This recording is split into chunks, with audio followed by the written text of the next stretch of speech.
There's no music pre-produced tonight now.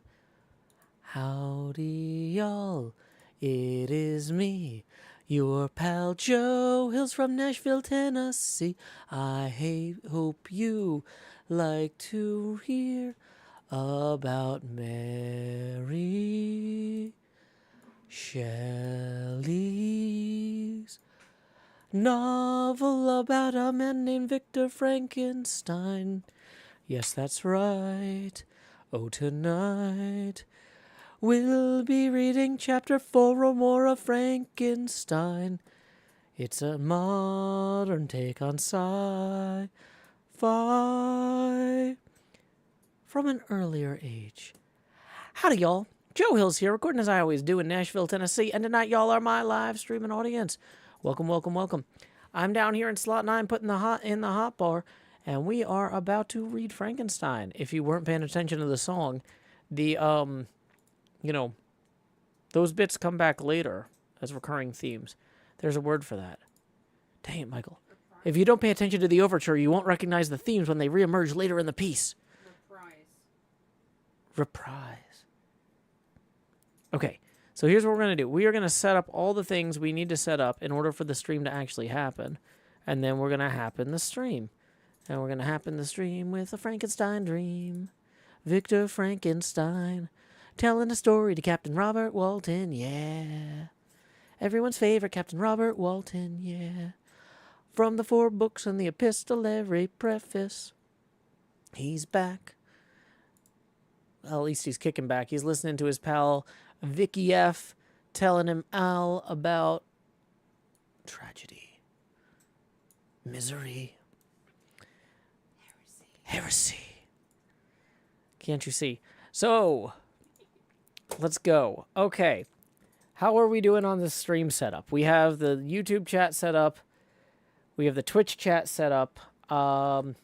I need to post to Blue Sky that we're going live. This is all stuff I normally do while the music is running, but we can't do the music if we want to have the VOD.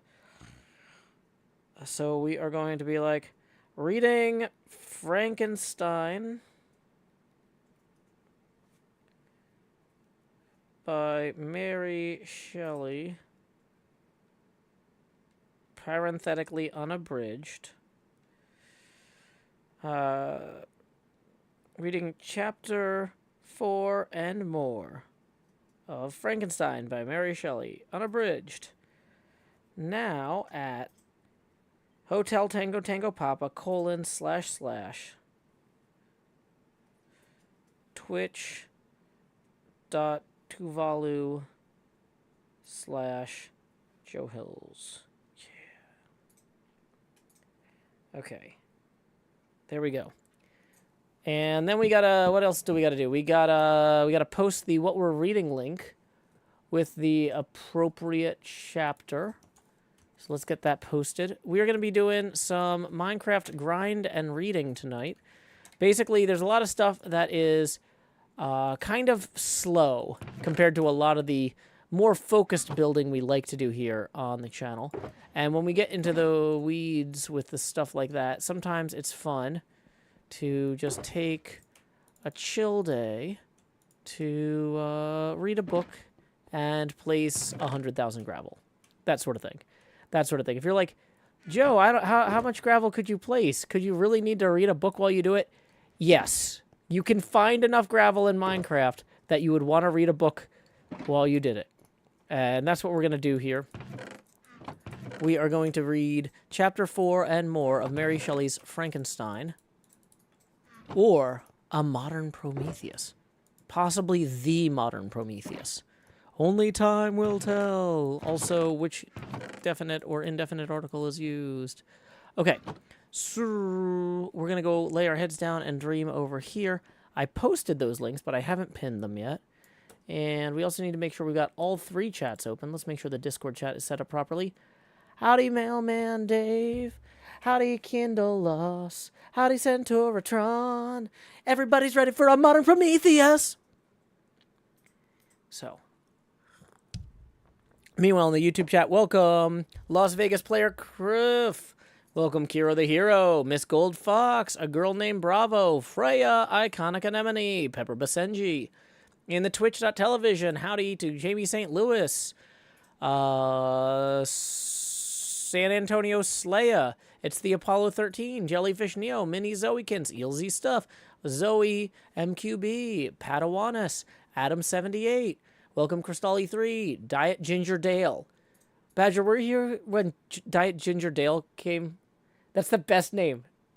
If you were a ginger named Dale, the best online name possible is Diet Ginger Dale. That's amazing. Darwin 50, Kai Faram, welcome, welcome, welcome, everyone. Pencil Case 99, I hope you're doing very fine this evening. We're going to go ahead and place all the blocks that we don't need right now into these other boxes, and then we're going to grab extra gravel, because I am the judge, and here's my gavel.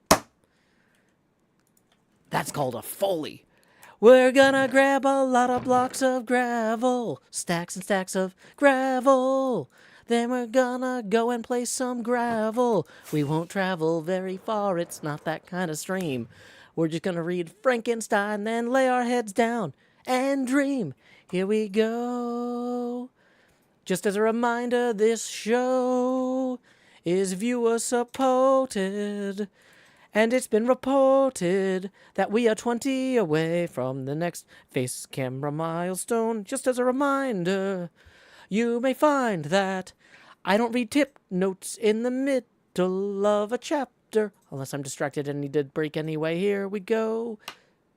I don't know why everything's so musical today.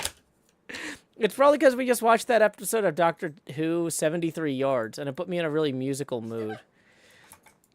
I don't know, there's just something about whales.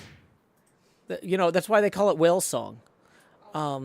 Anyway, let's go ahead and, let's see, we're going to open this up.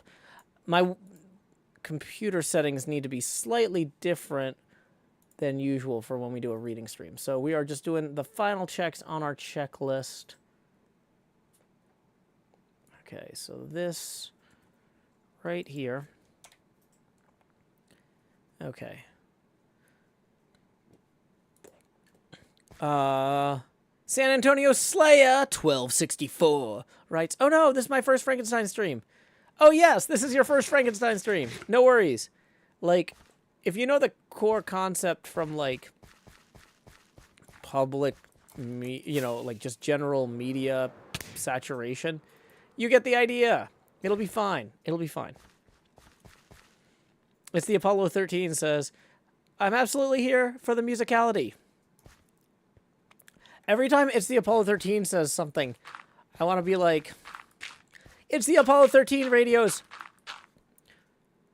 Houston, we had a problem." But, okay. Here we go. Chapter 4 of Frankenstein, or The Modern Prometheus, by Mary Shelley. From this day, natural philosophy, and particularly chemistry, in the most comprehensive sense of the term, became nearly my sole occupation. I read with ardor those works, so full of genius and discrimination, which modern inquirers have written on these subjects.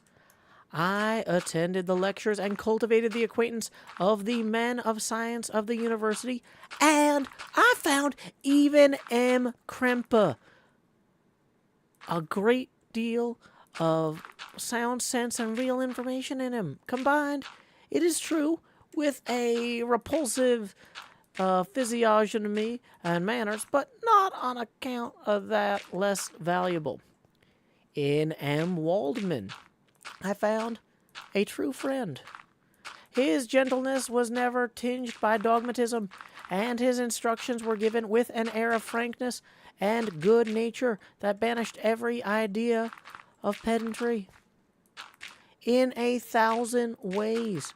He smoothed for me the path of my apprehension. My application was at first fluctuating and uncertain. It gained strength as I proceeded, and soon became so ardent and eager that the stars often disappeared in the light of morning, whilst I was yet engaged in my laboratory. As I applied so closely, it may be easily conceived that my progress was rapid. My ardor was indeed the astonishment of the students, and my proficiency that of the masters. Professor Krempe often asked me with a sly smile how Cornelius Agrippa went on, whilst M. Waldman expressed the most heartfelt exultation of my progress. 2 years passed in this manner, during which I paid no visit to Geneva, which I hope to make. None but those who have experienced them can conceive of the enticements of science. In other studies, you go as far as others have gone before you, and there is nothing more to know. But in a scientific pursuit, there is continual food for discovery and wonder. A mind of moderate capacity, which closely pursues one study must infallibly arrive at great proficiency in that study. And I, who continually sought the attainment of one object of pursuit, and was solely wrapped up in this, improved so rapidly that at the end of 2 years, I made some discoveries in the improvement of some chemical instruments, which procured me great esteem and admiration at the university.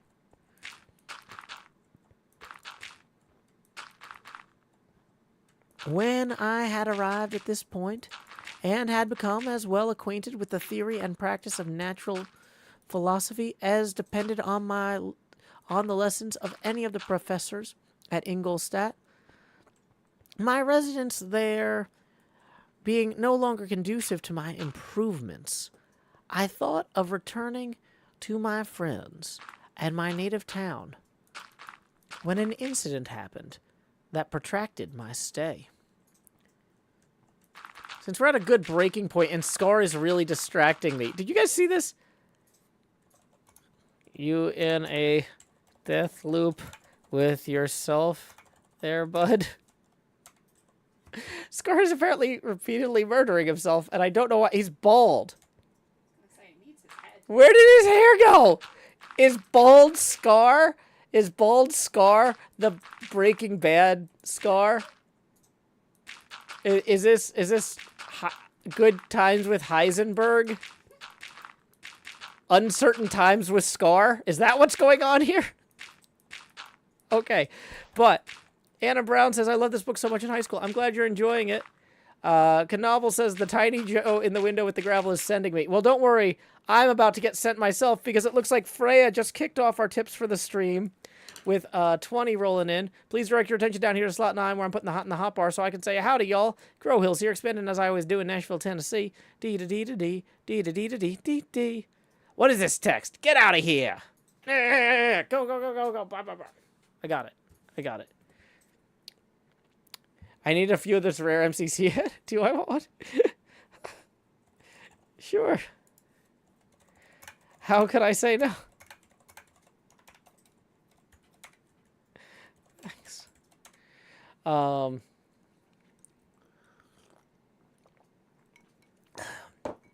Yep. Okay, so real quick, we're going to turn night into day. Yeah, I won't necessarily break in the middle of a sentence or a paragraph to read a tip, or if we're in the middle of like a particularly important part of the narrative. But like he's shifting gears in his own story. So, breaking bad times with Scar. Yeah, that's also a good one. That's a pretty good one, Centauratron. Okay. So, we are going to continue.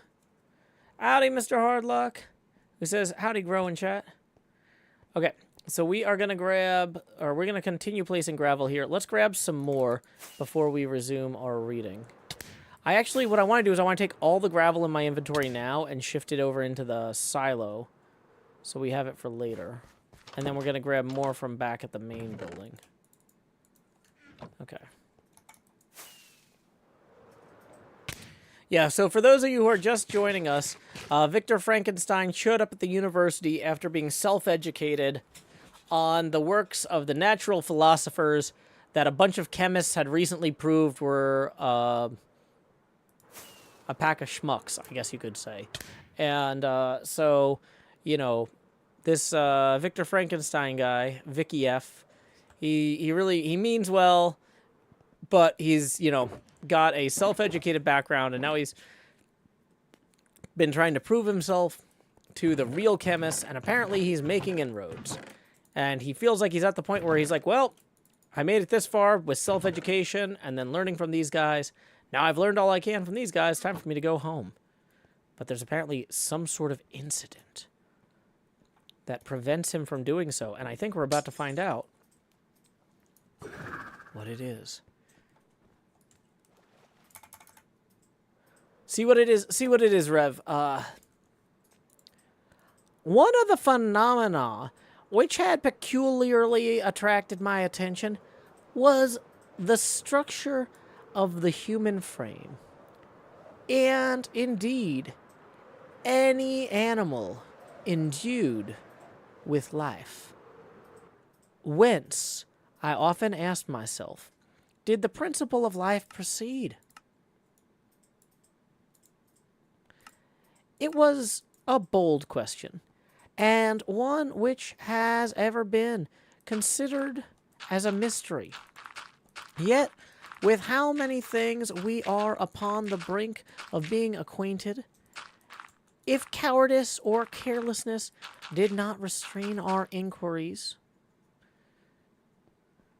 I revolved these circumstances in my mind and determined thenceforth to apply myself more particularly to those branches of natural philosophy which relate to physiology.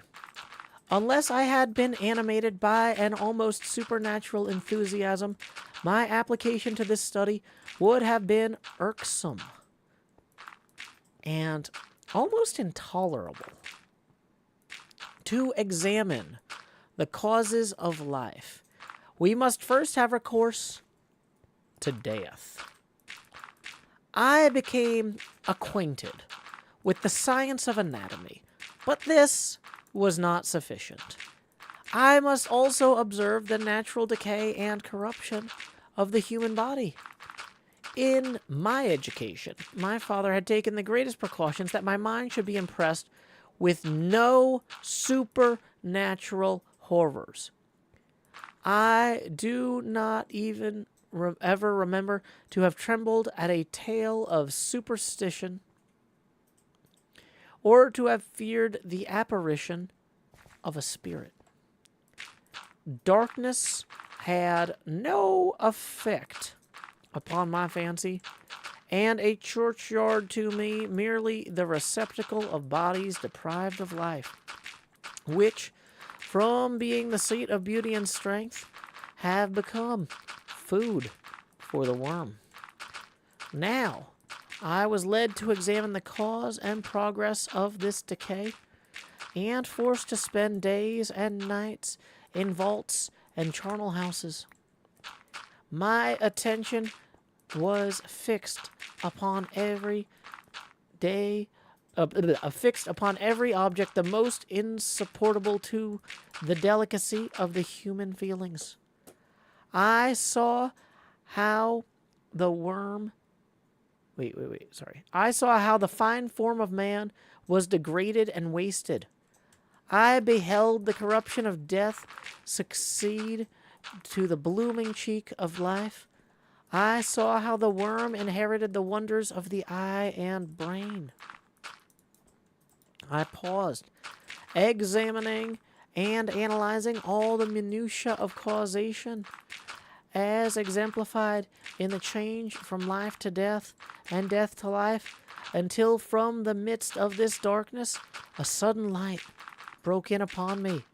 A light so brilliant and wondrous, yet so simple, that while I became dizzy with the immensity of the prospect which it illustrated, I was surprised that among so many men of genius who had directed their inquiries toward the same science, that I alone should be reserved to discover so astonishing a secret. Remember, I am not recording the vision of a madman. The sun does not more certainly shine in the heavens than that which I now affirm is true. Some miracle might have produced it, yet the stages of the discovery were distinct and probable.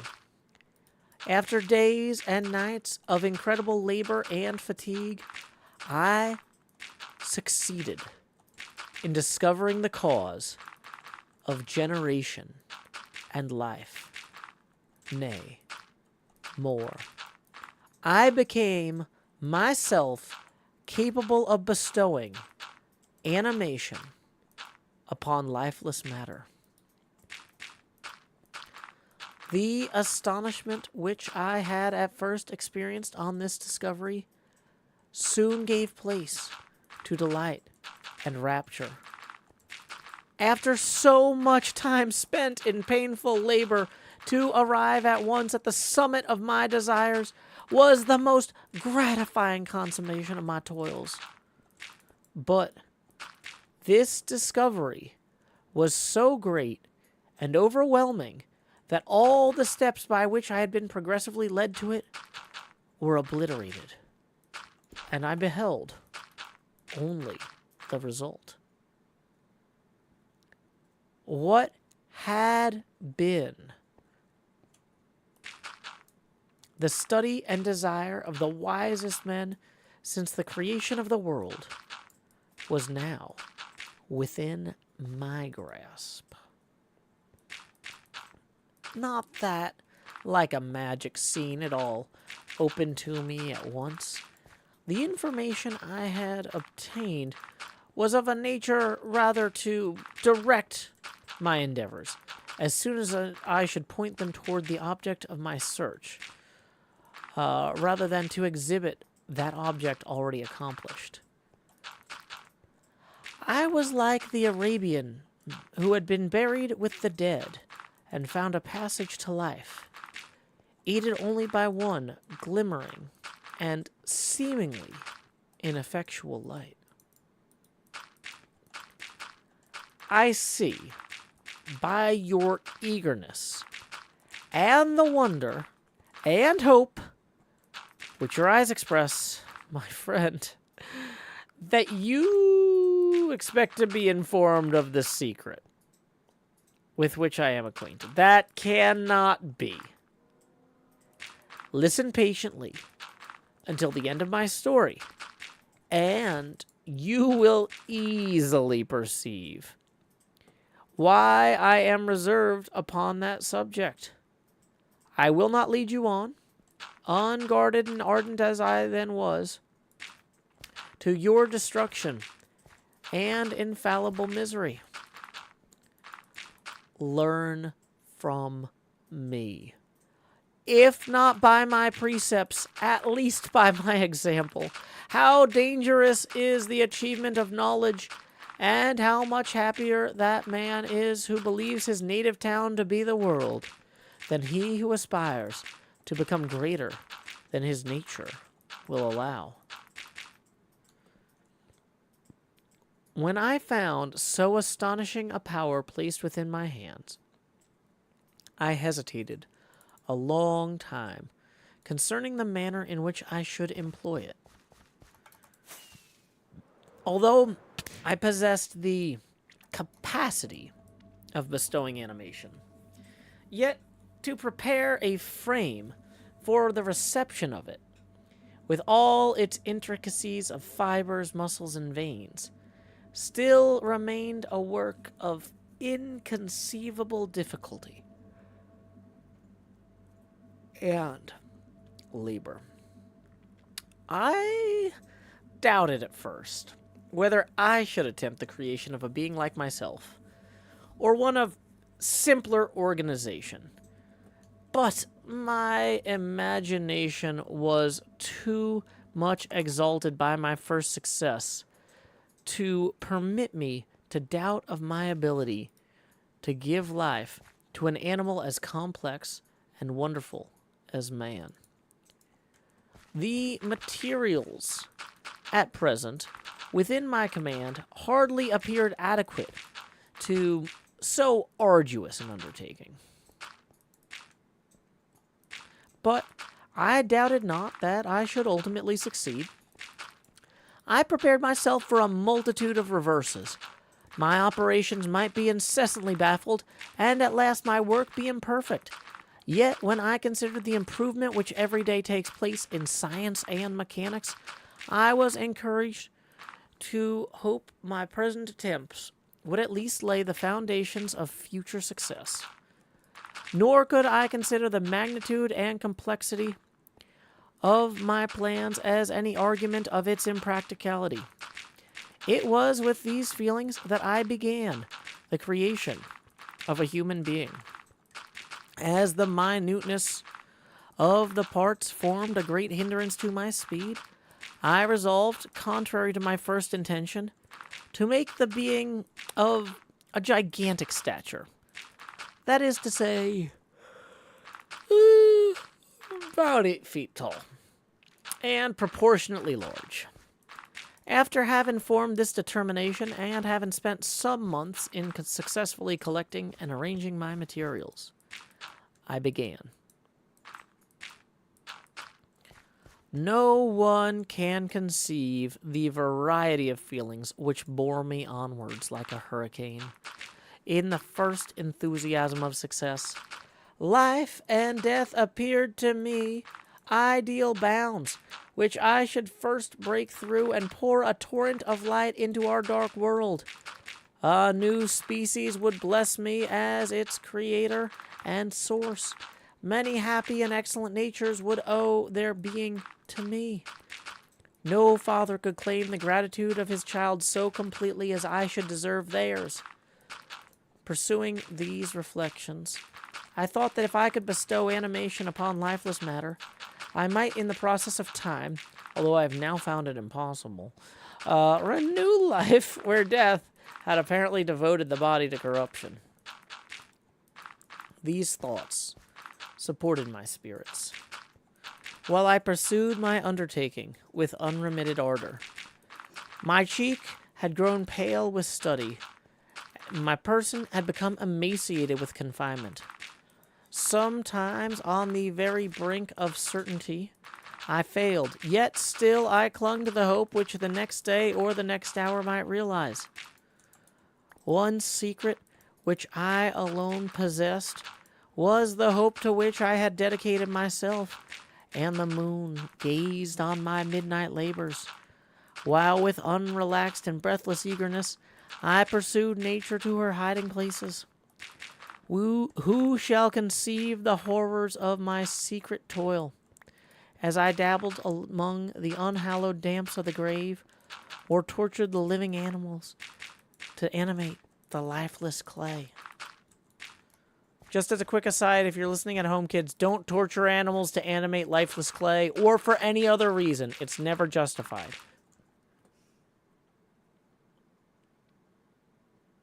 My limbs now tremble, and my eyes swim with remembrance. But then a restless and almost frantic impulse surged me forward. I seemed to have lost all soul or sensation, but for this one pursuit. It was indeed but a passing trance that only made me feel with renewed acuteness so soon as the unnatural stimulus ceasing to operate, I had returned to my old habits. I collected bones from the charnel houses and disturbed with profane fingers the tremendous secrets of the human frame. In a solitary chamber, or rather cell,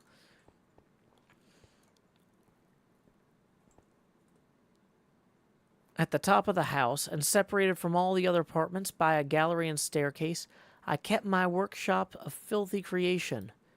My eyeballs were starting from their sockets in attending the details of my employment. The dissecting room was the slaughterhouse. The dissecting room and slaughterhouse furnished many of my materials, and often did my human nature turn with loathing from my occupation, whilst still urged on by an eagerness which perpetually increased. I brought my work near to a conclusion. The summer months passed while I was thus engaged, heart and soul, in one pursuit. It was the most beautiful season ever. Never did the fields bestow a more plentiful harvest or the vines yield a more luxuriant vintage, but my eyes were insensible to the charms of nature, and the same feelings which made me neglect the scenes around me caused me to also forget those friends who were so many miles absent, and whom I had not seen for so long a time. I knew my silence disquieted them, and I well remembered the words of my father. I know that while you are pleased with yourself, you will think of us with affection, and we shall hear regularly from you. You must pardon me if I regard any interruption in your correspondence as a proof that your other duties are equally neglected. I therefore well know what would be my father's feelings, but I could not tear my thoughts from my employment, loathsome in itself, but which had taken an irresistible hold of my imagination. I wished, as it were, to procrastinate all that related to my feelings of affection until the great object, which swallowed up every habit of my nature, should be completed.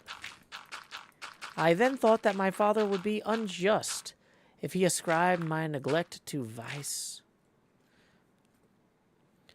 or faultiness on my part, but I am now convinced that he was justified in conceiving that I should not be altogether free from blame.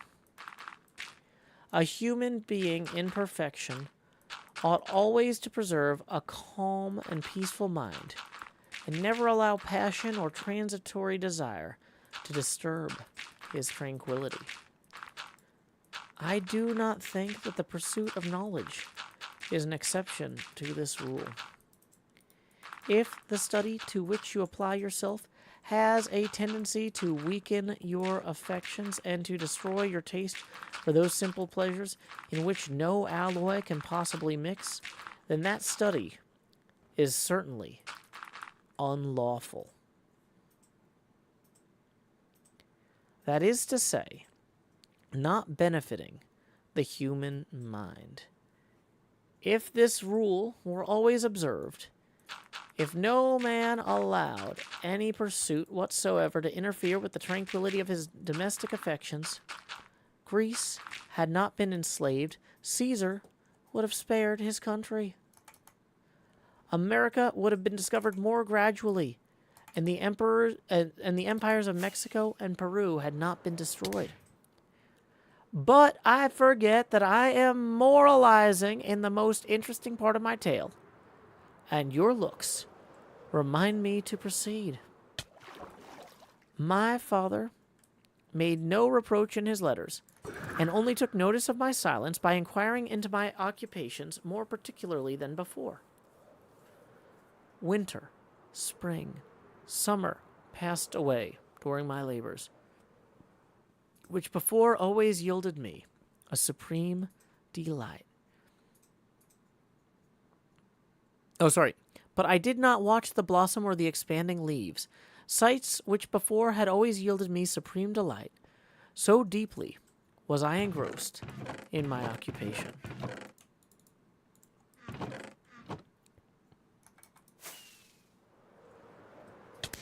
The leaves of that year had withered before my work drew near to a close, but now, every day, showed me more plainly how well I had succeeded. But my enthusiasm was checked by my anxiety, and I appeared rather like one doomed by slavery to toil in the mines or any other unwholesome trade than an artist occupied in his favorite employment. Every night I was oppressed by a slow fever, and I became nervous to a most painful degree. The fall of a leaf startled me, and I shunned my fellow creatures as if I had been guilty of a crime. Sometimes I grew alarmed at the wreck I perceived that I had become. The energy of my purpose alone sustained me. My labors would soon end, and I believed that exercise and amusement would then drive away incipient disease, and I promised myself both of these when my creation should be complete. And that concludes Chapter 4 of Frankenstein, or The Modern Prometheus, by Mary Shelley. So, any thoughts from anybody? Kai Farem says, I do love the bits where Mary uses Victor as an author mouthpiece. Certainly a character to choose for that purpose. But what's funny, too, is how Captain Robert Walton is just like, no, nobody cares about Peru, man. Seriously, wait. So you're going to make an 8-foot-tall guy. Is that the 8-foot-tall guy I saw on the ice? Was that the guy from before? I want to hear more about this 8-foot-tall guy. He sounds very large. Wouldn't it have been harder to get the parts to make an 8-foot-tall guy than a 6-foot-tall guy? Because, like... Whoa! Joe, are you okay? It's just me, Scar. I was just reading Frankenstein, and then you were right there. I'm good. You saying I'm Frankenstein? I'm saying that you are startling and disquieting. It's true. That's very true. How has your day been, Scar? Joe, it's been a great day. Okay. It's been a great day. I've been told now that I need to watch a television or a movie called Mean Girls. Came out in 2005. Never saw it. Thought it was actually Legally Blonde. Turned out that's a separate movie. I have seen that one. Maybe part of the same universe, but not quite sure. I heard Tina Fey made Mean Girls, which is the only reason it's still in my queue, but I haven't gotten to it. I like Tina Fey. The skin apparently is. Yeah, the skin apparently is Gretchen, and she's a cream salesman that eats energy bars or something. Oh, that's cool. Well, I mean, creams are very topical these days. Yeah, so I have a very special gift for you. Thank you, Scar. You could barter for that, Joe. You could barter for that. I bet Cleo would want that for an armor stand at some point. So if you're trying to get something from Cleo, pull that out of your pocket and be like, I got blonde Scar. I will. I will say it looked like bald Scar in the user list. And so I was just like, is this Scar's Heisenberg arc? Are we Breaking Bad with Scar? Is this, Uncertain Times with Scar? What's going on? But yeah. Interesting. That's true. Yeah. That might Now, be. I was listening to the chapter of Mhm. Frankenstein. Oh yeah, yeah. What'd you think? Back in the old days, they're pretty windy with their explanations, but it's Mm-hmm. good. I liked it. I liked it. They really like to get in there with the philosophy. Mm-hmm. Each thing has to have a moment, to discuss. Where today it's like, I don't know, just rapid fire. I feel like Well, the not a lot reason of it's time so smell it's the roses. well, I mean, the thing is, this is like one of the first like modern horror and modern science fiction novels, right? This It's like kind true. of helped define both genres, and so there was no genre shorthand, like Mm. these days, if you're watching a baseball movie, they assume you know a whole bunch of stuff about baseball already, right? They're not gonna baby you through it. But if they make a movie about a game that isn't real, then they have to like explain all the concepts and things like that, right? Like this genre, horror slash science fiction, or these genres didn't exist yet, so they had to really ease everybody into it. They couldn't just be like, "Hey, this is a zombie story," or "Hey, Yeah, this is a yeah. vampire story." Like they had to really say like, "Okay, this is a story that was told to a sailor who was not a very good sailor and was more rich and imaginative than he should have been. So take it with a grain of salt, because like there's 4 letters from Captain Robert Walton at the beginning of the book talking about how he met Victor Frankenstein. So there's this whole like Ah, double layer of unreliable narrator, because Mary Shelley's just like, a lot of readers might say, "Oh, well, this is just garbage. The author's lying to us." But like, "Oh, because this is, they didn't have the game of telephone back then because they didn't have telephones. they But, even have a telephone. yeah, but because this is Whisper Down the Alley, because this is the story of one person told to another, told by the author, it allows a suspension of disbelief, you know?" It's true. That's true. Yeah, no, I like that. I listened to the whole chapter, and I don't think I've ever read Frankenstein, so now I'm intrigued. Very intrigued. Well, I'm glad you're enjoying it. Yeah, I last time I read this, I think I was 10 or 11. I was like my kid's age at the oldest, 12, when I read this. So that's like 25 years ago. So the other books I read, I had each read like about a decade ago. So I was like, I remember a lot of this, but it's a little fuzzy. This one, I'm like, Mm. oh boy, I thought I remembered more than I do. But luckily, it's a good book, which, that's one of those self selecting things where the things that it's like, oh, they don't write books like they used to. It's like, no, just the only ones from, 120 years ago we still read are the best ones. True. It's like the last one you read was Moby Dick, right? Mm-hmm. Yeah. Yeah, that's another book I've never read the actual book, but I have read the book with the delightful dog Wishbone, who told Mm-hmm. you the story in a delightful, whimsical way. I really like Wishbone. You know, honestly, Scar, if we were pitching terrible ideas for next season that are so terrible we should actually do them, I Yeah. would I would say next season the Juppet is gonna just Wishbone. Like every month we're gonna tell a different story. Like we're gonna build the Sherwood Forest or something from Robin Hood, and I'm gonna run around in a Robin Hood skin and do act out parts of the story or something. I don't I know. like that. I like that. I like that a lot. I want to see this now. I I want to see really this. I think what would make this hard is it's hard to build that many like quote unquote sets on a reasonable tempo. You know what I mean? Yeah, because then you're going to get crazy. You're going to want to add there's somebody's going to want to get in there and make a gradient or start Mm-hmm. texturing it. And there's going to be a cabin. And then Beatums Mm-hmm. is, making a waterfall of 10 layers of glass. And it's going to be a whole thing. Mm-hmm. And everybody would be like, But "What's the story, Juppet? What's this you're building up? Why are you using textures? Don't copy that B-dubs." at Universal, they opened, well, it's just about opened Epic Universe. And they Mm-hmm. made a whole land to the old Monsters universe. So, like, Frankenstein, the whole crew. Yeah, yeah. And it's a I'm whole like dark village. It's like so freaking cool. And there's a Frankenstein ride, or it's like the daughter of Frankenstein or something or other, but it's supposed to be really cool. Oh, that sounds awesome. Yeah. It's a gamble, dude. It's not, it's like, everything these days has to be IP. It's like there's sequels on top of sequels, sequel inceptions. But to pull out like those old characters that are kind of No, it's not that they're not popular, but maybe they're not as popular as some Marvel superhero nonsense. But to say like we're gonna make something with Dracula, it's kind of a little bit of in this day and era, in this day and age, that's a decent risk, and I appreciate them for trying.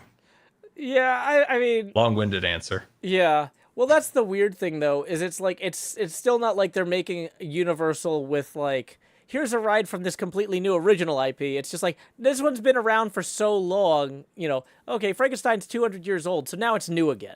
Like we're Dude, I'll take revisiting this anything I several can get that's generations not a later. minion ride, dude. Yeah, I'm not a big fan of that. That's not Yeah, I'm where... so tired of all the recent stuff. So like even just this is like just a small crumb, and I'm like, okay, I'll take that. I'll take that. I'll take that. But it's so spooky. They have a mill, and it's like turning, and then all the blades are on fire as it like turns. It's really cool. Wait, when you say like a mill, do you mean like a grindstone mill, or Yeah, with like the wind. do you The mean a wind windmill? arms. Yeah, windmill. Yeah, there we go, windmill. And And the blades so of the windmill are on fire. yeah, Oh, it's that's super pretty cool. That is pretty Yeah, cool. it is cool. So they did a good job, but I'm just glad that they maybe in this day and age, Joe, that's a risk, and they took it, and I appreciated it. Awesome. I gotta watch Mean Girls now. I don't know what streaming service it's on. Oh, yeah, I don't know. I like Tina Fey enough that if I was going to watch it and it wasn't on one of my streaming services, I'd probably just buy it at this point. It's probably like $6. Man, I feel like my dad now. Like Oh, okay. he used to go to the VHS store and grab out a couple DVDs. Now, if you see something like rented on Amazon for $2.99, you're like, oh. See, being a single parent killed me on the rent it thing, because with those you have to like. Sorry, I'm gonna use the bed real quick. Oh no, there's not a bed. Scar, do you have a bed I wonder on? where they went. There's another one over here. Hold on.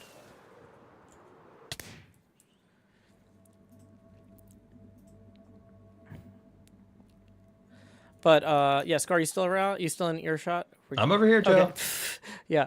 So I was gonna say, yeah, being a single dad killed those rental streams for me because there were too many times. Because they're like, oh, you can start and stop it as many times you want for 48 hours, and it's like I would be trying to watch a 90-minute movie, and I'd be like able to sit down and watch it like 6 minutes at a time and get interrupted so many times. And then I wouldn't get to see the last 15 minutes. So then I'd end up buying a second rental window or just never knowing how it ends. Oh, I gotcha, yeah. And then I'm at that point, I'm like, you know what? I have wasted so much money and stress on this. It's either worth buying or it's not worth watching. If it's not, I don't buy everything. If it's on a streaming service, I'll watch it with what I'm already subscribing with. But I've given up on trying to watch those rentals in the time window. Yeah, I don't know. I feel like nowadays there's so much on like a Netflix that it's for $7. Wait, dude, I bet it's way more. It's way more than $7 now. Yeah, I don't know what It's Netflix like is these 15 days. now. Yeah, well, like I mean, an HBO is like 18. So yeah, I'm putting Netflix that is on the only one pause. I don't pay for in my family. The rest of them I do. Yeah, I kind of cycle through them, and I usually keep like one active at a time, sometimes two if there's like shows that I particularly want to watch. But it's one of those things where it's like, okay, if I get rid of Paramount Plus until they have a show I really want to see, then I can watch the show I really want to see then. But like, what is it doing otherwise? Yep, I cycle through Apple Plus and HBO. I did 1 month of Paramount. There wasn't too many things to watch on that. But yeah, I only try to keep one active at a time, and then Disney Plus, I accidentally let it go for an entire year subscription. So, my bad on that one. Yeah, I was so mad when I accidentally subscribed to Amazon one time for an annual thing, and I was like, well, I'm not doing that again. And then the next year it hit a second time, and I was like, okay, I am turning this off. I am doing this right now before I forget. That happened to me with Instacart Plus. There was some reason that like I needed something, and there's the only way of getting it was through Instacart Plus. And it was just like a dark time during the pandemic, and I subscribed to it. And it's renewed 3 times. And every time I'm like, oh, and finally I disabled it this time, and it's like, it won't get renewed. Take that, Instacart Plus. Yeah. Yeah, they ugh. Yeah, never again. Never again on that one, Joe. I was all Yeah. my tinkering and using trials and only subscribing to one service at a time was ruined by Instacart redoing twice on me. Yeah, the big thing I really liked on Paramount was Star Trek Lower Decks. Like, you could tell it was made by people who genuinely loved Star Trek and wanted to tell fun Star Trek stories, but also kind of goof around with the funny parts of the universe. Mm-hmm. But, like, if you're not into Star Trek, it's not going to be a fun show, you know? So it's hard to recommend getting Paramount Plus just to watch a show that's super meta about Star Trek. Yeah, I feel like I need to go on another Star Trek bender and do another full watch of Next Gen, and then what's not Enterprise? Deep Voyager, Space Nine. Voyager. Have you done Deep Space Nine? Then Deep Space Nine. That's, yeah. Deep Space Nine. I do it. Yeah. Next Gen, Voyager, and then Deep Space Nine. Yeah. I mean, if you're a lot of content. If you're broadly familiar with all of those, then you would get most of the jokes in Lower Decks. Oh yeah, no, I've been watching Star Trek for a long time. I would say I was very into Star Wars when I was young, and then teenagers, I was big into Star Trek, and didn't get back into Star Wars until Force Awakens maybe came out. So yeah, it's been a while since I watched Star Trek. I should give it a try again. Yeah, did you see any of Strange New Worlds? That's what I was saying. I was like, I watched something, but then I was into the first episode and I'm realizing like there's a lot of story elements that I'm just not picking up here, that I feel like I missed a show or two. I think there was like a Discovery or some other show. You can skip Discovery. Like, so they introduced the actors that play several of the characters in Lower Decks. Like, they have the same Spock from Discovery as the Spock in Lower Decks. Or not Lower Decks, in Strange New Worlds. Captain Pike, they had him do a rotation as an interim captain on Discovery. And so, yeah, there's a lot of like, oh, these characters are kind of referencing things from Discovery, but like, the thing is, Pike and Spock all were from the original series. Like, these are characters who have been around for 40, 50 years. You don't need to have seen them in Discovery. Like, they've got enough going on. True. Now, Joe, I do have I've never seen the original series, only for spite. Really? Yeah. My dad always told me, because I started watching Next Generation, and he was always going on about, oh, my Star Trek's better. And he's just constantly teasing me about it. And I said, and then I vowed I would never watch the original series, and I still have never watched it. For spite, Joe, for spite. See, I watched it because, well, for one thing, it was on TV, like, before dinner. That and, like, Batman 66 were, like, the shows that were usually on before dinner. And Seinfeld for me. Yeah, my mom was, like, okay with Star Trek, the original series, but she was just like, that's an old person show. Grandma loves that show. Grandma loves that show. And I really liked my grandma, and I was like, well, if Grandma loves this show, it's probably pretty good. Even though my mom thinks it's dumb. Like, my mom didn't hate it. She wouldn't, stop us from watching it, but she was just like, really? Okay. So, it's funny because you refuse to watch the show because your dad loves it, but I'm and my mom kind of didn't really watch the show because her mom loved it. But like for me, like that one generation out, it's like, well, now it's cool again. It's true, but he kept making fun of Jean-Luc Picard, and I like Jean-Luc Picard. He was making fun of his toga or whatever he was wearing at that time. He was making fun of his flute, and he was playing the flute. Yeah, and he's like, my captain would be out there, blasting and taking names or whatever, and your guy's out here playing the flute. And I'm like, he sometimes shoots things. He was trapped inside of a probe. He just lived for 80 years. Let the man play a flute. He was a Borg at one point. Yeah. Oh, I actually got to see the Borg suit at Mopop. That was pretty cool. Oh, so cool. Yeah. It's been so long since it's Yeah, I guess it's been quite a few years since I've been there. Did you see the 2001 Space Odyssey practical set hanging from the ceiling, the ship? Did you see that? I hope Hanging it's from still the there. ceiling. Yeah, it was hanging from the ceiling, so you could kind of walk under it and look up into like the practical model for 2001 Space Odyssey. You know, the thing is, we went like the day after the charity event. I could have You're probably kind of tired. anything that was like not directly in my line of sight. I could have absolutely walked under this. Badger Scar's saying that there was a 2001 Space Odyssey set hanging from the ceiling in one of the sections last time he was there. The big ship just hanging from it. Just a It was big Paul ship hanging Allen's from the ceiling. collection. But yeah, it might not have still been there if Badger didn't see it too. Oh, okay. And I was told also you guys didn't spend a lot of time in there. You went into the music room or somewhere, so Impulse could like play a guitar or something. Maybe they did. We kind of split up earlier because like once I found out the Space Needle was $40 a person, we were whoa, we're just gonna go to Mopop, like, which is also $40 a person, but like I'm not gonna do, you know, I'm not made of money, Scar, and I took like 8 days off to go on that trip, so it was one of those like, okay. You told me the Space Needle's $40 now. That's what they said. I mean, I didn't actually go look at the prices, but somebody was like, how much is it for the Space Needle? And Impulse is like, about $40. And it's like, well, Impulse, you got us a group rate, right? And he's like, no. Should I have? And everybody's like, yeah. What the?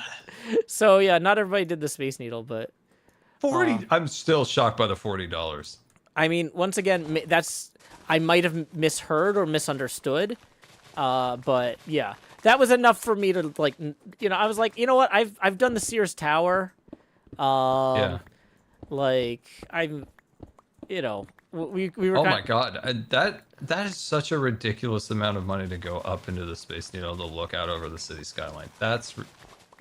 I would not pay that much money. That's insane. Yeah, I was mean, like, I'm good.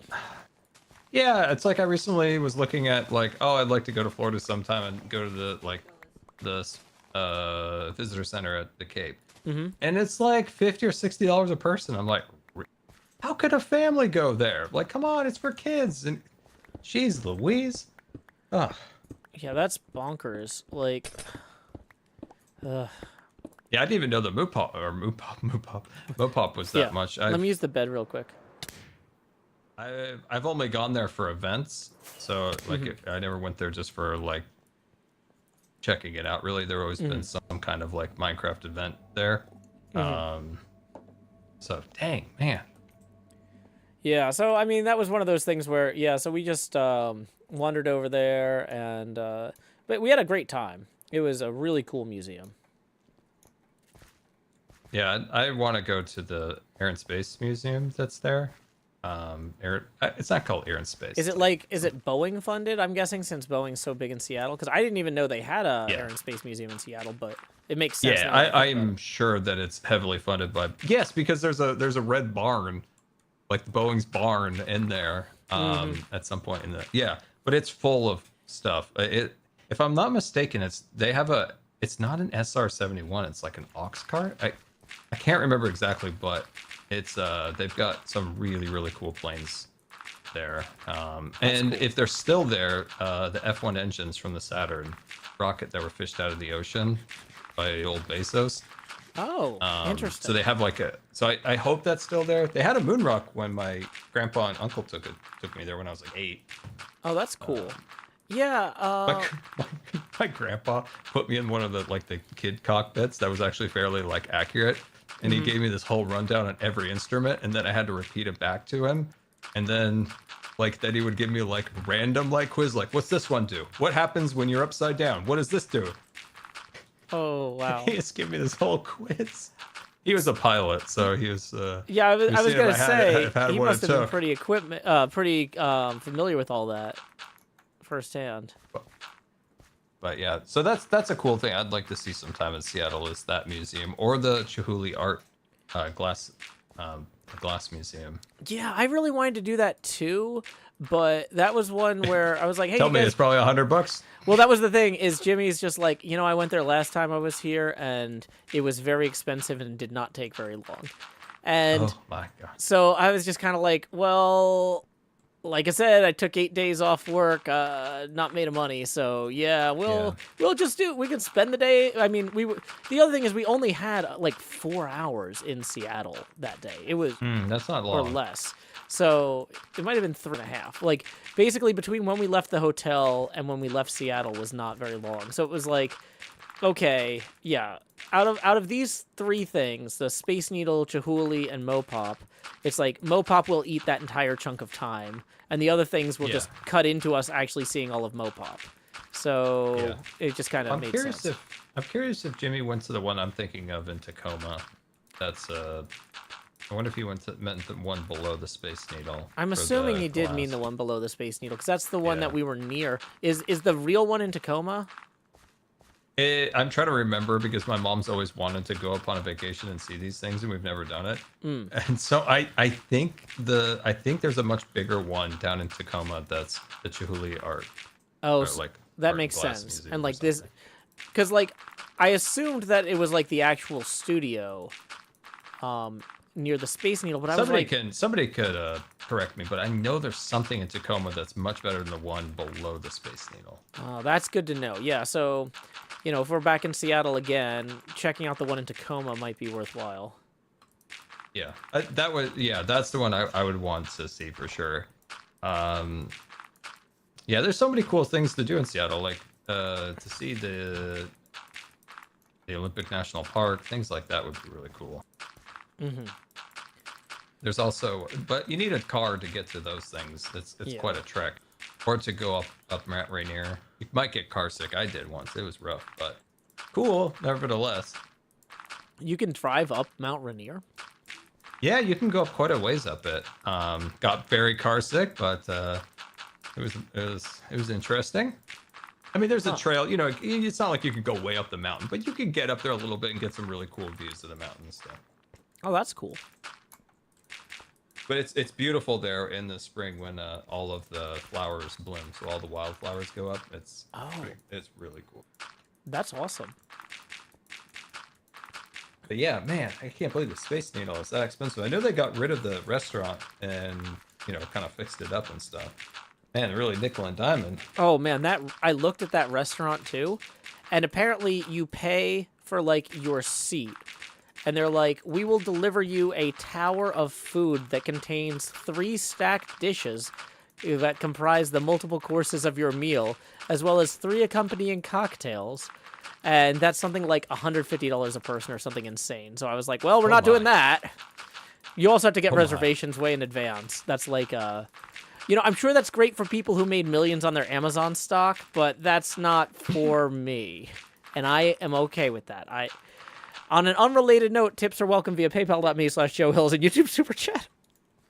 Now let's expand the Joe here. That's unfortunate. I know we used to go to Seattle for dog show stuff when I was a kid, and I know my mom, grandma, and aunt and uncle. I stayed home. I was too young to like go there, but it was like, yeah, it was a nice restaurant, but it wasn't like 150 a person. It was like nice, but like reasonable, like back in the day. Not like $150 a person. That's crazy. Well, I mean, that's the problem with being like a tech city is that like the real money is in serving fewer people more expensive things. And so then it ends up being a race to the top on the prices and on quality. Yeah. Which it's cool that people can do really high quality stuff, but it's isolating for the people at the top, and it's not fun for the people in our position where it's like, I want to go have a nice dinner, but I'm not, Amazon stock rich, Yeah. Yeah, there's still other stuff there I think it's once you kind of get out of the main city, there's still other stuff to do that's not ridiculous. It's like San Francisco for me, like it got real crazy even when I still lived there. My grandma would always be like, back in the day, transportation was basically free, and then it was like a couple pennies, like a nickel or something, and then all the museums were free. Like all the museums in San Francisco when my grandma was a kid were all free. Well, that's so cool. And like every single weekend, like she would go to a different museum every weekend. But yeah, now those are quite expensive, so you can't really go to them on a regular. Yeah, I went to the computing museum south of San Francisco. Oh, oh That was yeah, pretty cool. yeah, that's in San Jose. Yeah, and I went to so I was looking for a possible place to live. I wasn't sure if I was going to be relocating out of Nashville to San Mateo at the time. So I was out there looking for possible places to live. And it was like San Mateo. They were like, "Okay, so a 2-bedroom apartment that's comparable to what you're describing that you live in Nashville now. That's about 5,200 a month." And Dude, I'm so I glad you was didn't end up there. I know. I was paying like 1,600 a month in Nashville at the time in rent. It's up since, but yes, 5,200 a month is just like, ooh, how can people live here? Okay, I need to go to these vats to get some more blocks real quick. Yeah, I'm so glad you didn't end up there. That's just that's not a great place unless Yeah, you're ultra rich. no, it would have been a mistake. But Yeah, I'm glad you didn't end up there. That wouldn't have been a great yeah, crazy place. yeah, it's just Yeah, so expensive. there's a fun like children's science and discovery museum Hmm. right next to that particular museum. That's really cool. Hmm. But that's a fun museum for kids. I went there as a kid. Then we went next door to the fire station, and my dad was there working. And it was funny. We're like, "Hey, Dad." Oh, that's cool. Was your dad like a firefighter by profession? No, he was teaching people. He was teaching people, I think, Jaws of Life that day. Oh, He that's taught cool. firefighters how to use breathing apparatus, Jaws of Life, hoses, all that. He sold and taught them how to use all that stuff. So, but he was over there, so it was kind of fun. We went over there, and it was way more fun, like getting to sit in the fire truck. Hmm. Um, but that's a cool museum. I'm trying to think of any other ones that are fun in Seattle. Portland. Where'd you go? I missed you. I lost Scar. Okay, he's over here. I was just saying, I'm trying to think of any other museums in Seattle that are fun. Portland, unfortunately, doesn't have very many. They have like one art museum. That's about it. Hmm. We don't have a lot down here in terms of museums. Oh, sorry to hear that, Scar. Trying to think of anything else. But yeah, the glass museum I think could be really cool if we ever end up in Seattle again. And the Air and Space Museum is like a full solid day Hmm. of if you love airplanes. Like they've got so many incredible planes. If last time I was there, they did have the Air Force One that brought JFK home Oh, after his wow. assassination. So That's pretty wild. that was, and you can go inside that, and the seats that they removed for his casket are still removed. Um, that was a wild plane, and yeah, they have a bunch of other cool stuff there. So if we ever end up there again, that'd be a fun place to go. Yeah, yeah. It was nice doing kind of the remote relaxation All right, thing. Joe. Are you going? The sun is setting. Oh no. I need to start my exfoliation of my skin. I've got to lather up some lotion in my hair. I Mm-hmm. must be off. Alrighty. Goodbye, Scar, thanks Joe. for stopping by. That was fun. Yay. Glass and Pain says, I want to visit the Glass Museum for obvious reasons.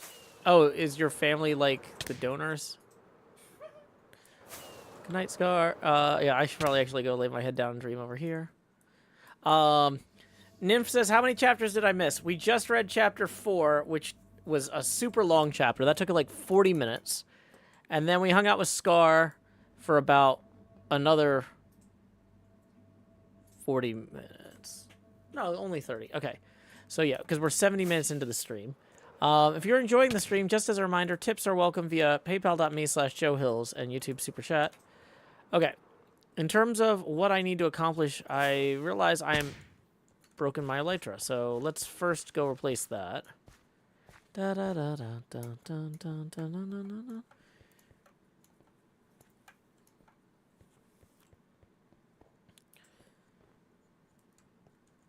Okay.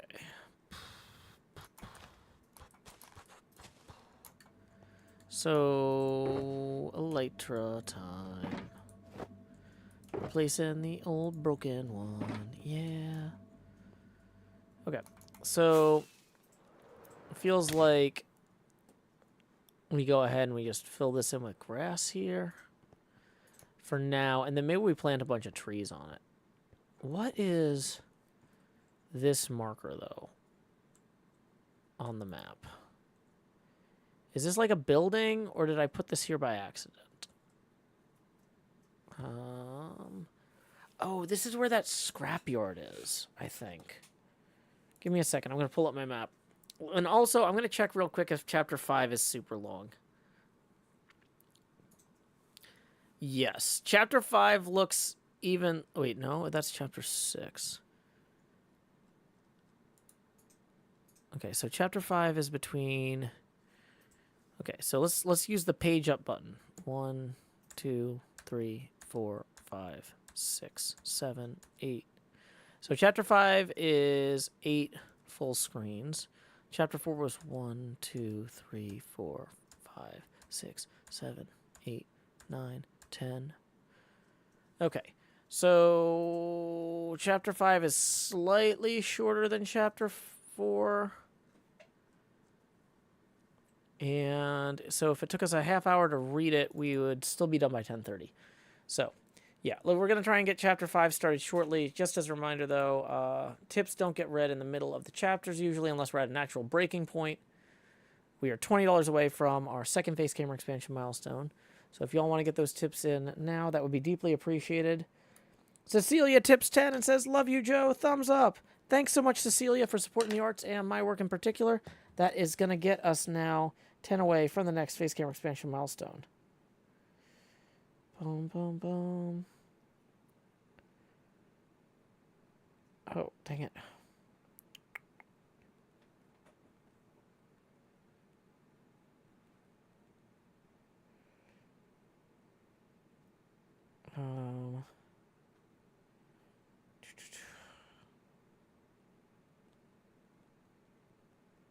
Okay, sorry, getting a bunch of other notifications on my phone. I'm just going through real quick. Cool, cool, cool. So then we can just focus on the PayPal ones. Good. All set up. Okay. Are we doing voiceovers tonight, too? I don't think so. I have a pretty good idea of what needs to go in the voiceovers, but as I was going through the replay mod stuff and editing, there's still a few things I want to nail down, so we're going to do... I'm going to have to do those tomorrow. Today ended up being a very productive and busy day, but it was productive and busy enough that I'm like, if I'm going to put everything I can into this Frankenstein chapter, I'm going to probably rest before I try and get these shots set up. And like I said, I want to recheck some stuff in the edit, because like I don't want to reference... I like to make sure that the edits reference things that are in the video and not things that are not in the video.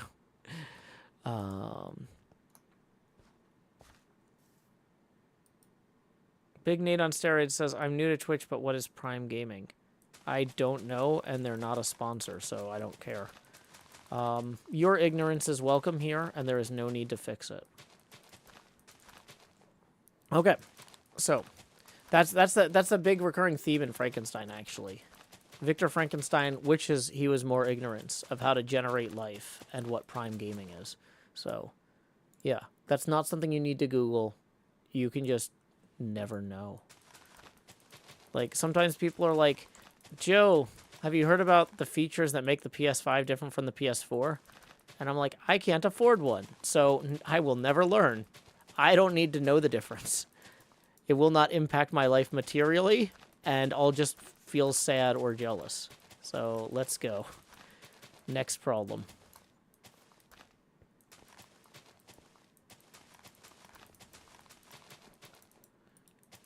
Alrighty. Chapter 5 of Frankenstein, or The Modern Prometheus, by Mary Shelley. It was on a dreary night of November that I beheld the accomplishment of my toils. With an anxiety that almost amounted to agony, I collected the instruments of life around me, that I might infuse a spark of being into the lifeless thing that lay at my feet. It was already 1 in the morning. The rain pattered dismally against the panes, and my candle was nearly burnt out when, by the glimmer of half-extinguished light, I saw the dull yellow eye of the creature open. It breathed hard, and a convulsive motion agitated its limbs. How can I describe my emotions at this catastrophe? Or how delineate the wretch whom with such infinite pains and care I had endeavored to form? His limbs were in proportion, and I had selected his features as beautiful. Beautiful! Great God! His yellow skin scarcely covered the work of muscles and arteries beneath. His hair was of a lustrous black and flowing, his teeth of a pearly whiteness, but these luxuriances only formed a more horrid contrast with his watery eyes that seemed almost of the same color as the dun white sockets in which they were set. His shriveled complexion and straight black lips. The different accidents of life are not so changeable as the feelings of human nature. I had worked hard for nearly 2 years for the sole purpose of infusing life into an inanimate body. For this I had deprived myself of rest and health. I had desired it with an ardor that far exceeded moderation. But now that I had finished, the beauty of the dream vanished, and breathless horror and disgust filled my heart. Unable to endure the aspect of the being I had created, I rushed out of the room and continued a long time traversing my bedchamber, unable to compose my mind to sleep. At length, lassitude succeeded to the tumult I had before endured, and I threw myself on the bed in my clothes, endeavoring to seek a few moments of forgetfulness. But it was in vain. I slept indeed, but I was disturbed by the wildest dreams. I thought I saw Elizabeth, in the bloom of health, walking in the streets of Ingolstadt. Delighted and surprised, I embraced her, but as I imprinted the first kiss on her lips, they became livid with the hue of death. Her features appeared to change, and I thought I held the corpse of my dead mother in my arms.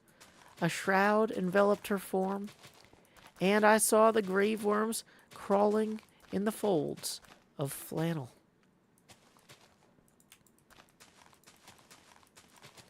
I started from my sleep with horror. A cold dew covered my forehead, my teeth chattered, and every limb became convulsed.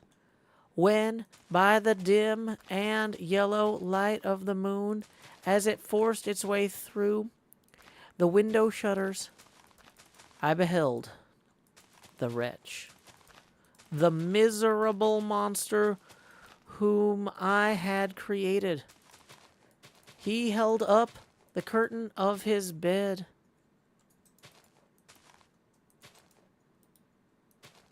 and his eyes, if eyes they may be called, were fixed on me.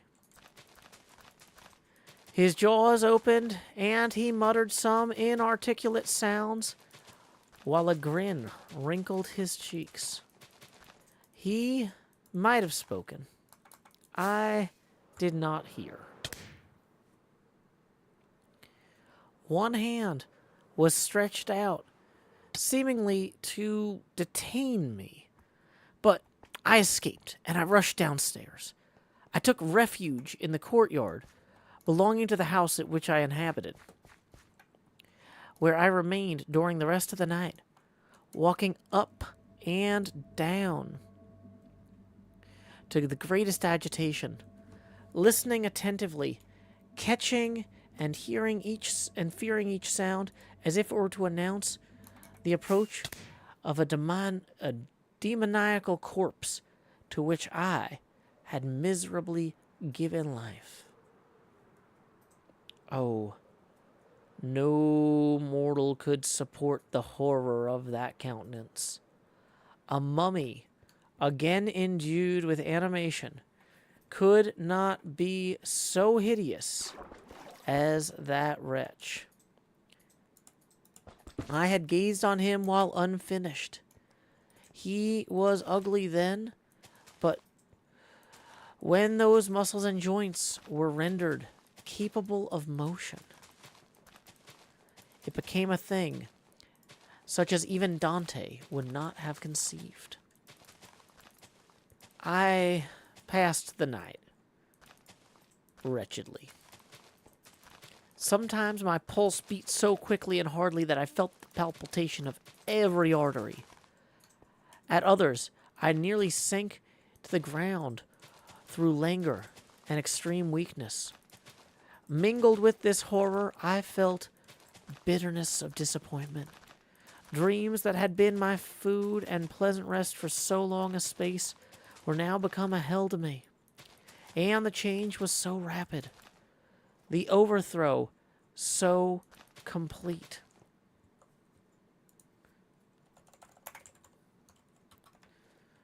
Morning, dismal and wet.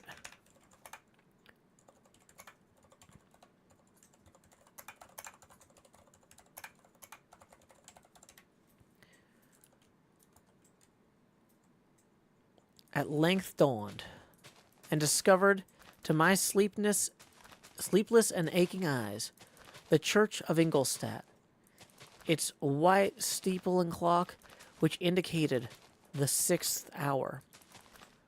The porter opened the gates of the court, which had that night been my asylum, and I issued into the streets, pacing them with quick steps, as if I sought to avoid the wretch whom I feared every turning of the street would present to my view. I did not dare return to the apartment which I inhabited, but felt impelled to hurry on, although drenched by the rain which poured from a black and comfortless sky. I continued walking in this manner for some time, endeavoring by bodily exercise to ease the load that weighed upon my mind. I traversed the streets without any clear conception of where I was or what I was doing. My heart palpitated in the sickness of fear, and hurried on with irregular steps, not daring to look about me. Like one who, on a lonely road, doth walk in fear and dread, and, having once turned round, walks on and turns no more his head, because he knows a frightful fiend doth close behind him tread. Coleridge's Ancient Mariner. Continuing thus, I came at length opposite to the inn at which the various diligences and carriages usually stopped. Here I paused, I know not why, but I remained some minutes with my eyes fixed on a coach that was coming toward me from the other end of the street. As it drew nearer, I observed that it was the Swiss diligence. It stopped just where I was standing, and on the door being opened, I perceived Henry Clerval, who, on seeing me, instantly sprung out. "My dear Frankenstein," exclaimed he, "how glad I am to see you! How fortunate that you should be here at the very moment of my alighting!" Nothing could equal my delight on seeing Clerval. His presence brought back to my thoughts my father, Elizabeth, and all those scenes of home so dear to my recollection. I grasped his hand, and in a moment forgot my horror and misfortune. I felt suddenly, and for the first time during many months, a calm and serene joy. I welcomed my friend, therefore, in a most cordial manner, and we walked towards my college. Clerval continued talking for some time about our mutual friends and his own good fortune in being permitted to come to Ingolstadt.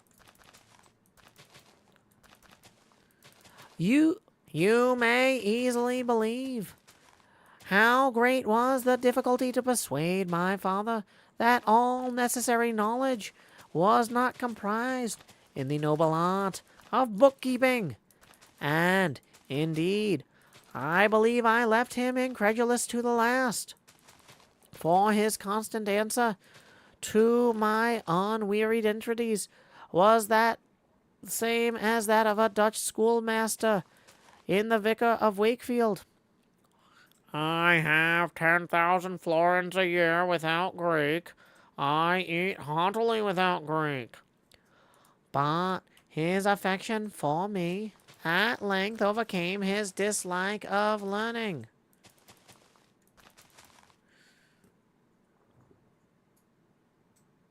And he has permitted me to undertake a voyage of discovery to the land of knowledge. It gives me the greatest delight to see you. But tell me how you left my father, brothers, and Elizabeth. Very well and very happy. Only a little uneasy that they hear from you so seldom.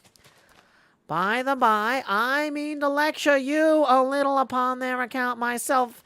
But, my dear Frankenstein, continued he, stopping short and staring full in my face, I did not before remark how very ill you appear. So thin and pale. You look as though you had been watching for several nights. You guessed right.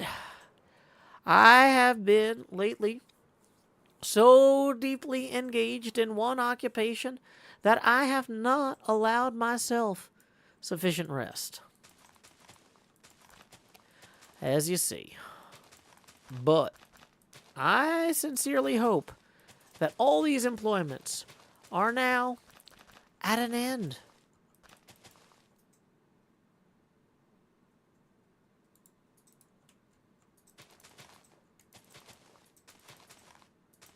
And that I am at length free.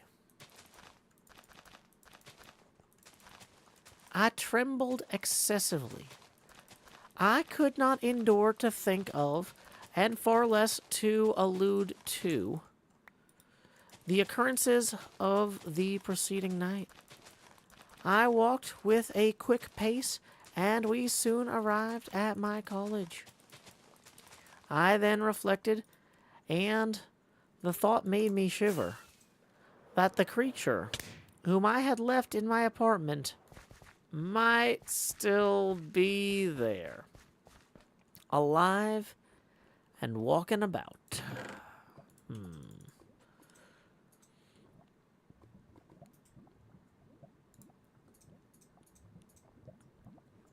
I dreaded to behold this monster,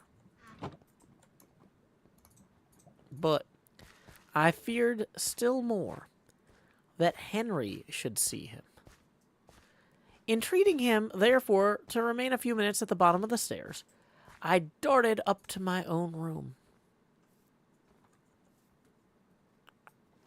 My hand was already on the lock of the door before I recollected myself. I then paused, and a cold shivering came over me. I threw the door forcibly open, as children are accustomed to do when they expect a specter to stand in waiting for them on the other side. But nothing appeared. I stepped fearfully in, The apartment was empty. And my bedroom was also freed from its hideous guest. I could hardly believe that so great a fortune could have befallen me. But when I became assured that my enemy had indeed fled, I clapped my hands for joy and ran down to Clerval. We ascended to my room, and the servant presently brought breakfast, but I was unable to contain myself. It was not joy only that possessed me. I felt my flesh tingle with an excess of sensitiveness, and my pulse beat rapidly. I was unable to remain for a single instant in the same place. I jumped over the chairs, clapped my hands, and laughed aloud. Clerval, at first, attributed my unusual spirits to joy on his arrival, but when he observed more attentively, he saw a wildness in my eyes, for which he could not account. And I mean, he's the son of an accountant, so that says something.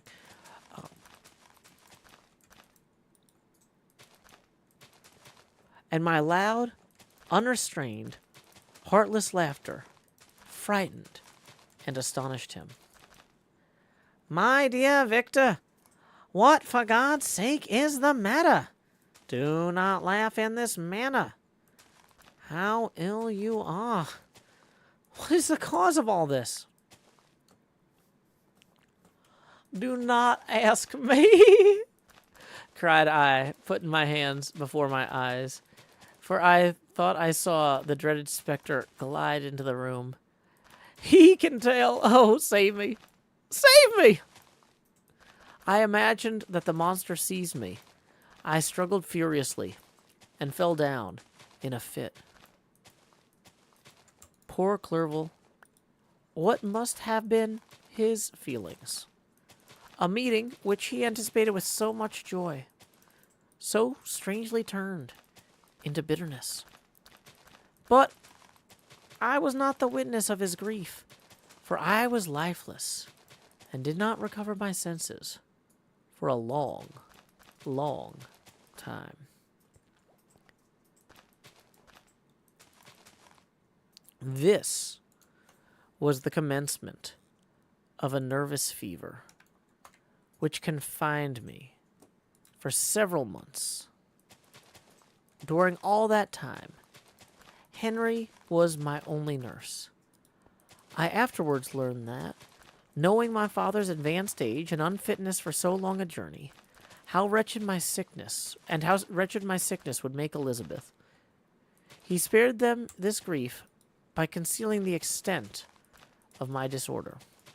He knew that I could not have a more kind and attentive nurse than himself, and, firm in the hope he felt of my recovery, he did not doubt that, instead of doing harm, he performed the kindest action he could toward them. But I was, in reality, very ill, and surely nothing but the unbounded and unremitting attentions of my friend could have restored me to life. The form of the monster on whom I had bestowed existence was forever before my eyes, and I raved incessantly concerning him. Doubtless my words surprised Henry. He at first believed them to be the wanderings of my disturbed imagination. But the pertinency with which I continually recurred to the same subject persuaded him that my disorder indeed owed its origin to some uncommon and terrible event. By very slow degrees, and with frequent relapses that alarmed and grieved my friend, I recovered. I remember the first time I became capable of observing outward objects with any kind of pleasure. I perceived that fallen leaves had disappeared, and that the young buds were shooting forth from the trees which shaded my window. It was a divine spring, and the season contributed greatly to my convalescence. I felt also sentiments of joy and affection revive in my bosom. My gloom disappeared, and in a short time I became as cheerful as I was before I was attacked by that fatal passion. "Dearest Clerval," exclaimed I, "how kind, how very good you are to me.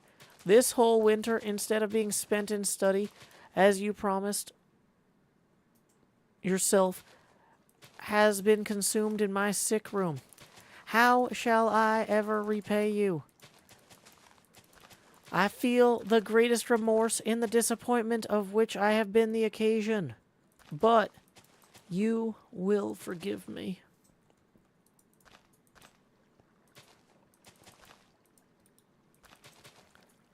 "You will repay me entirely, if you do not discompose yourself, but get well as fast as you can. And since you appear in such good spirits, I may speak to you on one subject, may I not?" I trembled. One subject. What could it be?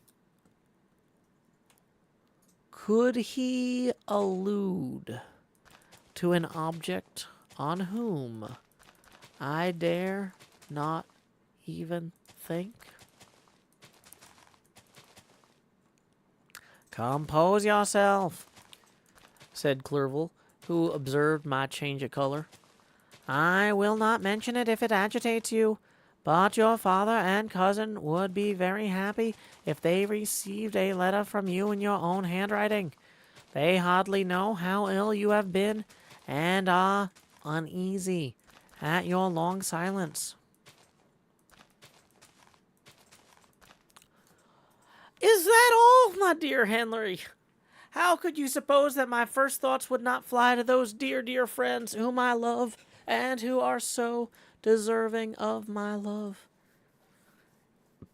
If this is your present temper, my friend, you will perhaps be glad to see a letter has been lying here some days for you. It is from your cousin, I believe." And thus concludes Chapter 5 of Frankenstein, or The Modern Prometheus, by Mary Shelley.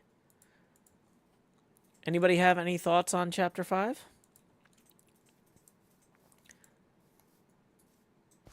I do think that it would probably be even more disconcerting for Elizabeth and his dad if Clerval is there and is like, "Oh, yeah, he's fine, he's just busy. He's totally fine, just really busy. Don't worry about it." It's like, yeah, but he's been busy for like 2 years now, right? Hammy Boy says, "And we all clap." Thank you, Hammy Boy. Raspberry says, "If you became a PvP god, would your PvP stage name be Joe Hill's Slays?" Probably not. It'd probably be Joe Hill's Stays, because I would have to stay my hand, else too much blood clogged the sewers. Oh, hey, here's the beacon box. Let's grab that. Nymph says, "At least this book is easier for me to understand than Moby Dick." Fair enough. So what we've been working on is we got additional gravel in here. And we ran out before we got to that part. That's a problem. We are actually like officially 100% out of gravel, I think. Avasaur Live says, "I love every time I get bored, you're streaming and reading something really random." Ah, yes, Frankenstein, the randomest novel. The most random.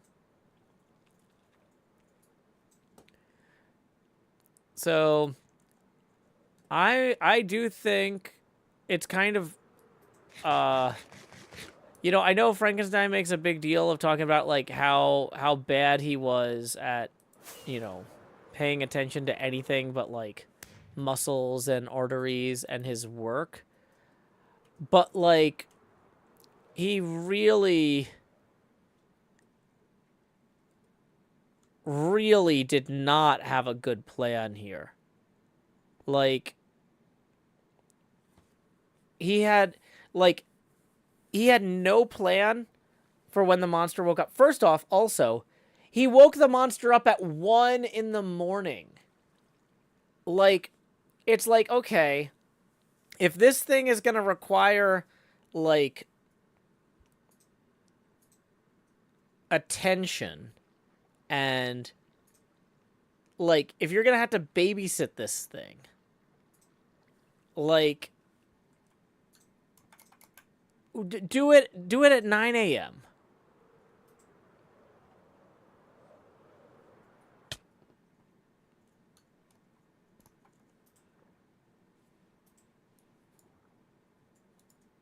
Like, it's just baffling to me that he would think this is a good idea. To wake this thing up at, like, maybe the reason he's freaking out is because he's up at 1 a.m., he's overworked, right? Like, this whole thing might have gone differently in the morning.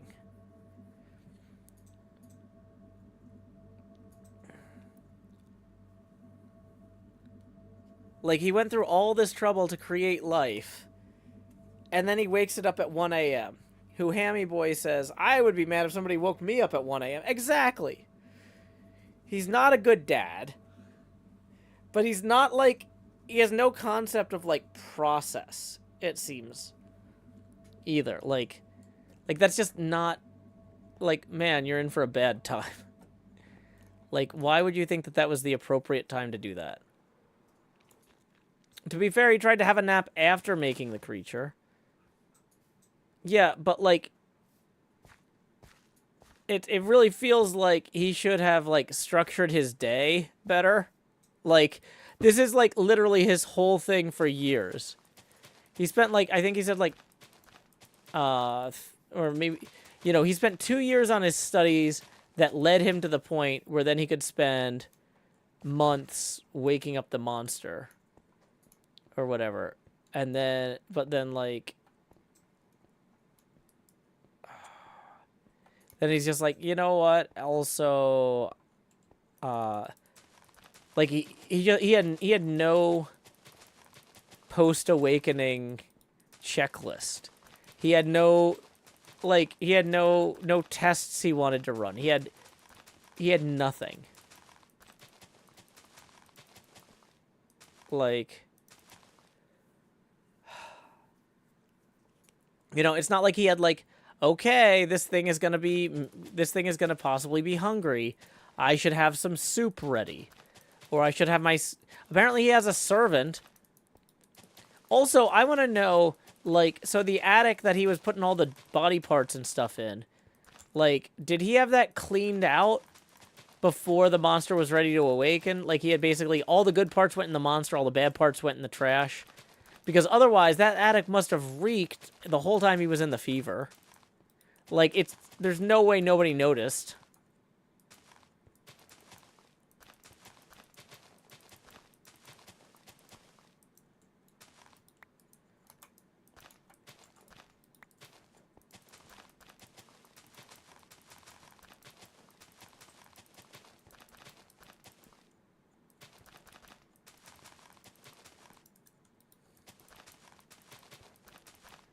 Yazzie Wolf says, I feel like he didn't think it was going to work. The thing is, though, it feels like he did.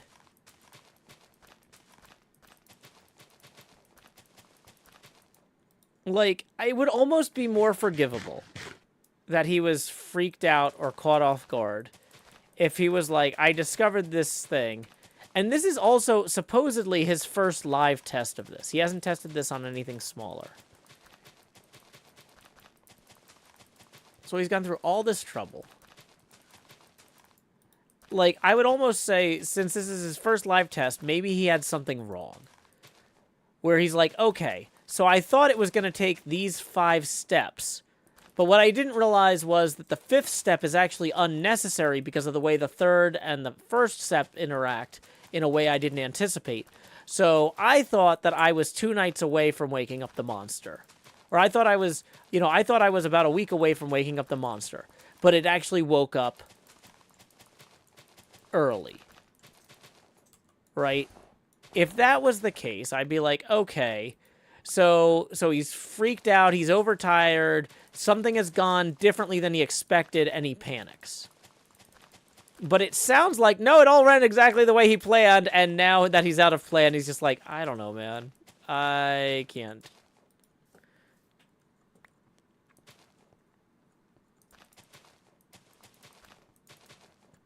Nymph says, yeah, get push at 9 p.m. on Friday and then disappear for the weekend. Yeah, my phone is off.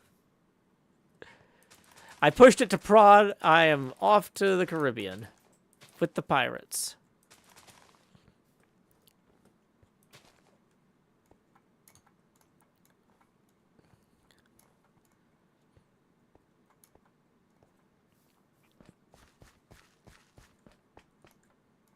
Yeah, no unit tests.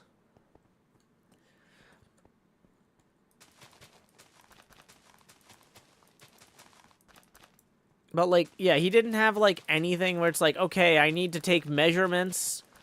Like that's the thing that drives me nuts, is he wasn't just like, I abandoned my planned preceding experiments. Like, I had planned to measure the creature's heart rate, or I had planned to do this, but I was so astounded I couldn't bring myself to it. Or he's just like, yeah, so then it woke up and then I ran away. It's like, not a great scientist. Arguably also one of the greatest scientists. You could argue that Victor Frankenstein is the world's first super scientist by combining Cornelius Agrippa with modern chemistry from his time period.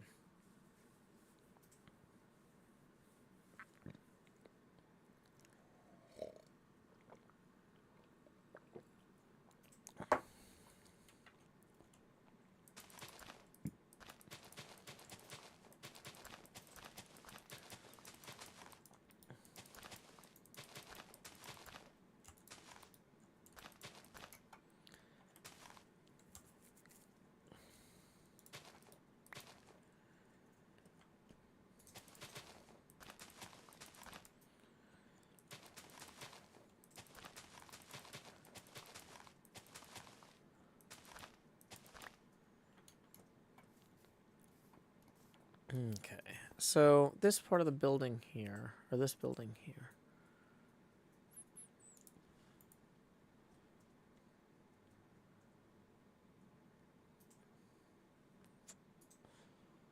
Okay, so that's going to be, there's a gravel parking lot that connects those buildings, but everything past, like, here.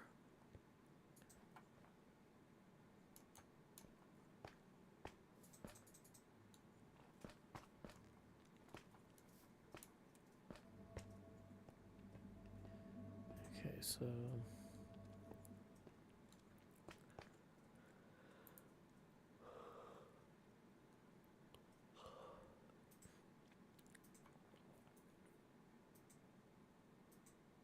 Okay, so that's, looking at the map, that's going to cut down here. If Clerval had showed up, if he had woken the creature in the next morning, Clerval would also have arrived by then. Who might have been able to help in some way, or been like, whoa, this is really cool, man. Like, this is kind of creepy, but, like, also really impressive. Like, okay, so let's talk through this.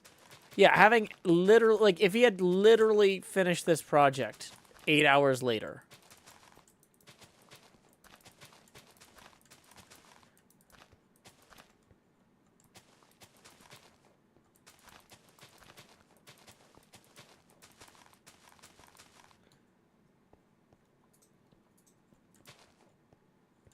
Was it too unusual to ask how dinner went? I made stir fry. I thought it went well. We tried mixing the teriyaki sauce, which we were running a little low on, with the hoisin sauce. That was fine. Uh,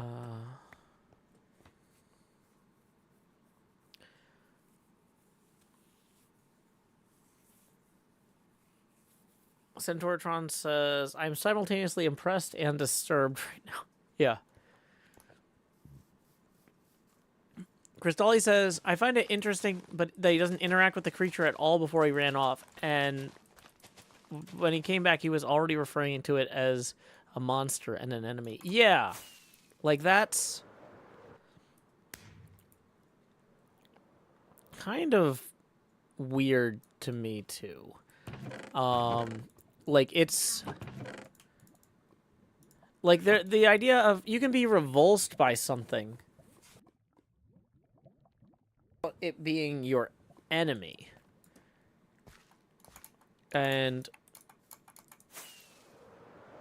you know, maybe this is just Shelley playing into Italian stereotypes of the time. You know? Oh, they're passionate people. If something is repulsive, it's your enemy.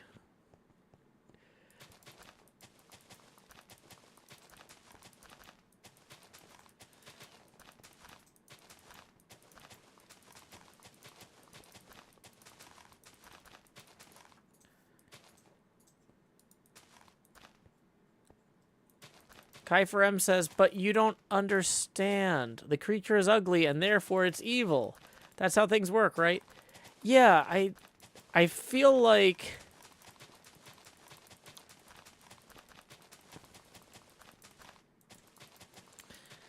there's a big leap in here. Just as a reminder, we are $10 away from our second face camera expansion of the day. Tips are welcome via paypal.me/JoeHills and YouTube Super Chat.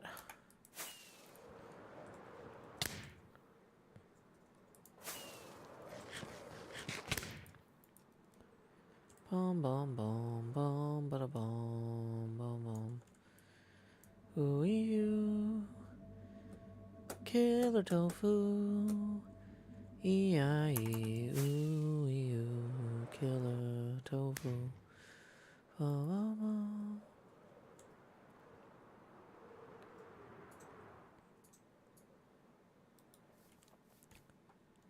oh. Nymph says, has Henry Clerval made a... Oh, this is what you mean by saying you're getting into bodybuilding.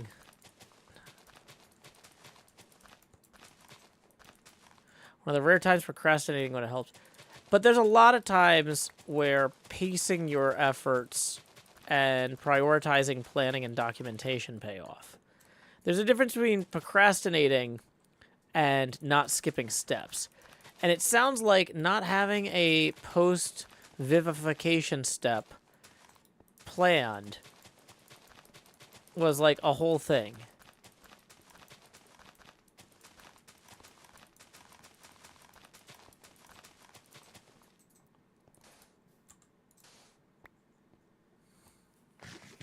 Like, you know how much work it took to make Stardew Valley?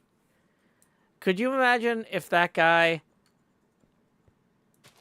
like, built the entire game, got it running, and then was just like, what do you do? What do you do now? What do you do once you have made a game? I don't know. I'm gonna go pace around the courtyard. Like, I'm gonna try to sleep, and then when I can't, I'll go pace around the courtyard. Hopefully the game will leave on its own. Thank you to Lost Cult Music for tipping 3, who says, cheers! That's going to get us now 7 away from the next face camera expansion milestone. Tips are welcome via paypal.me/JoeHills and YouTube Super Chat.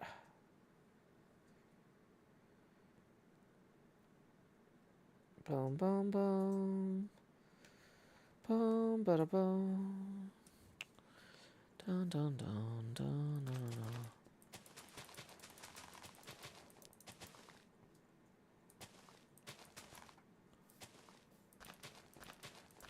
Hammy boy, the topic currently is Frankenstein, so I'd suggest not trying to derail the conversation. Not going to time you out, but might be a good time to read the rules since you're new here. Glass Parkway says, so there's a classical theme of a thing that was dead coming back to life being an evil or an affront to God, which makes the monster more monstrous only after the reanimation. Yeah, that's the thing is like, in theory, he was just like, well, I'm used to working with dead bodies because of my anatomy classes and stuff in school. So that doesn't freak me out anymore. I'm desensitized to that. But, like, seeing the thing actually alive has reminded me how weird all this is. But, like, once again, that's a logical response for him to have that doesn't explain why he didn't have a plan for what he was going to do after the thing woke up.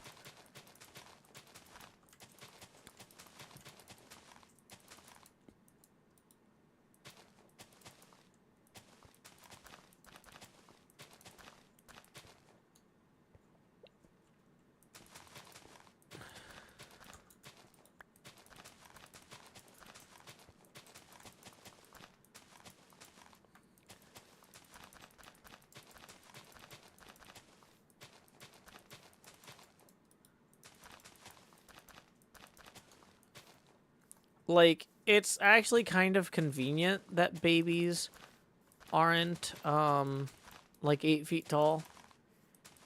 Because, like, toddlers especially are super unruly. And so, like, this guy has done nothing but create problems for himself. Like, he did not talk to other parents. Like, I'm not saying he needs to go buy a book on parenting, because a lot of those are terrible. But he would have benefited from, like, just kind of asking a few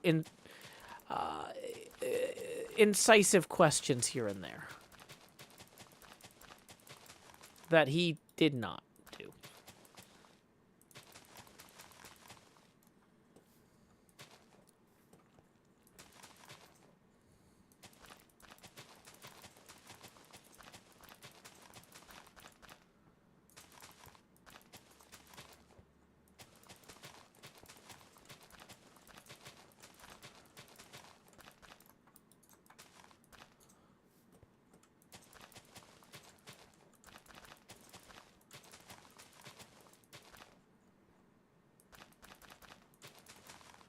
It's like, don't get a pet if you don't have the ability to take care of it. Like, and this is worse. You see how this is worse, right?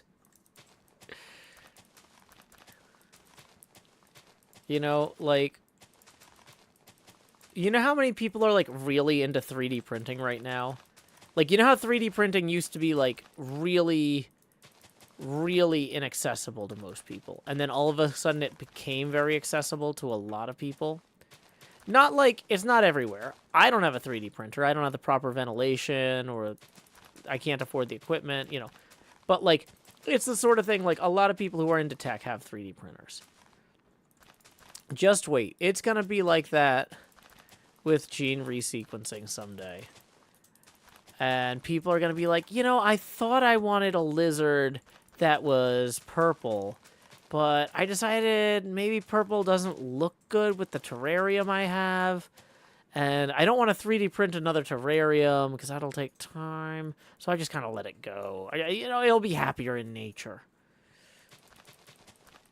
So I just kind of took a nap and then wandered around the courtyard until I wandered down to the center of town where I saw my friend. And then by the time I got back, the lizard escaped. Next problem. But yeah, like, if he had revivified a small dog first, he would have realized, like, oh, after I revivify the dog, I have to take care of it. I have to train it. Like, he really just, like, went all in.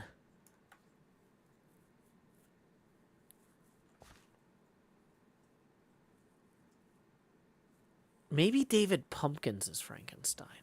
Monster. Because we don't know a lot about David Pumpkins' dad. We'll put a pin in that.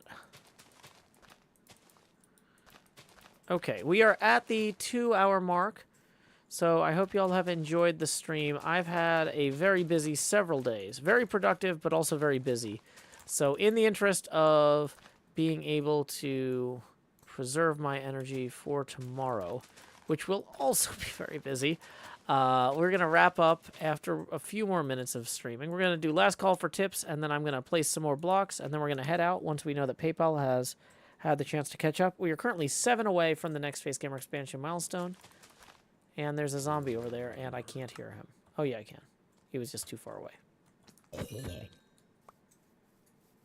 I guess it's dark back there.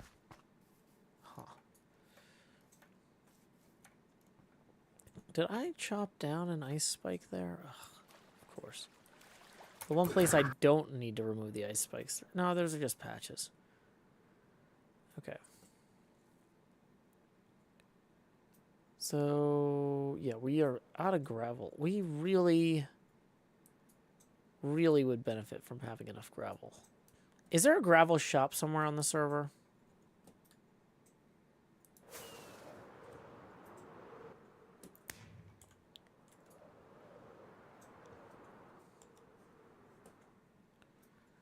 Bum, bum, bum, bum. Scar has a gravel shop.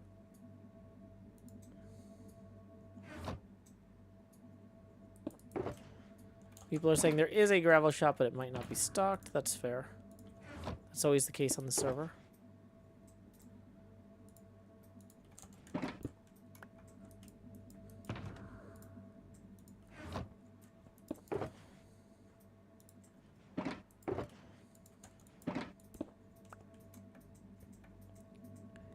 Wait, is the Death Star a gravel shop too? I thought that the sand was all... Okay.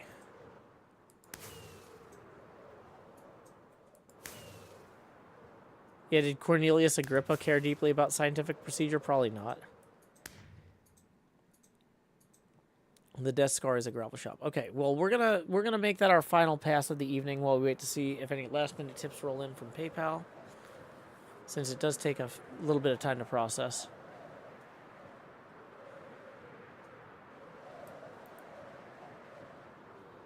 We're flying to the gravel shop. We're grabbing a bunch of loosely collected rocks. They're in a bunch of cubes. The stacks are 64 high, it's true.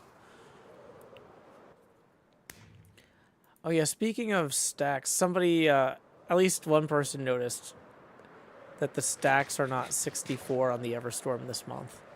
You're welcome.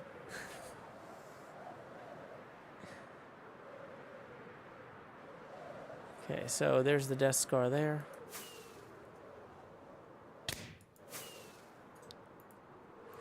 Okay. Let's go right here.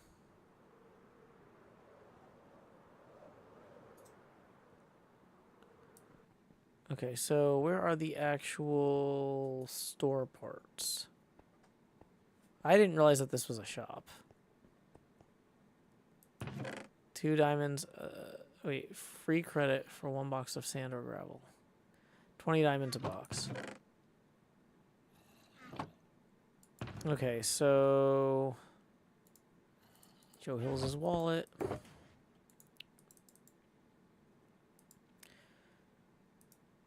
So 5 blocks of diamonds would give us 54. 6 blocks of diamond would give... Wait, no. 6 blocks is 54. 7 blocks is 63. Okay, so 63 diamonds is enough to buy 3 boxes of gravel.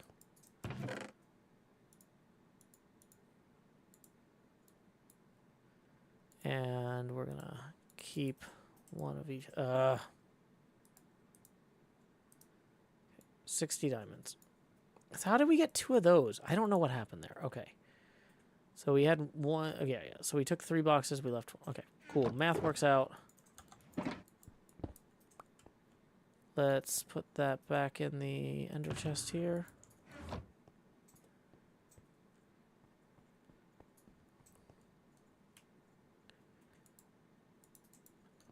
Chelsea says expensive gravel. Is that expensive? feels like that's a pretty good deal. Because that's the amount of time it takes me to dig out an entire shulker of gravel is a lot.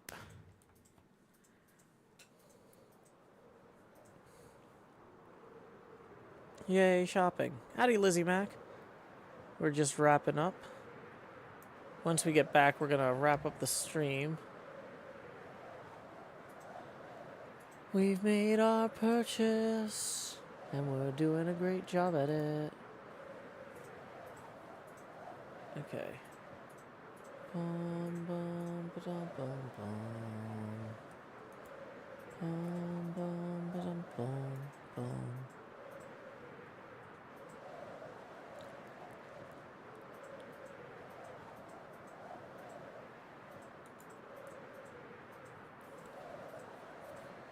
Okay, so here's where we're going next. We are going to lay our heads down and dream over on top of this beacon, which hopefully is not surrounded by mobs.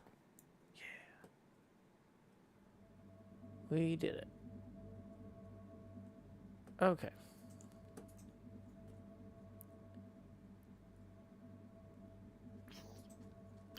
Uh-oh. Hey, don't jump up here. Don't jump up. Don't set me on fire after jumping up here. That's two bad things. I would have preferred you did neither of those. Okay. Let's go hang out in the water vat where nobody will set us on fire. Oh no, the water vat is melted. It's ice.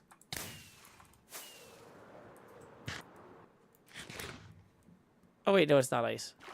It just looked like it because it was on top of the purple. Yay, water vat. Good job. Okay. So, let's see.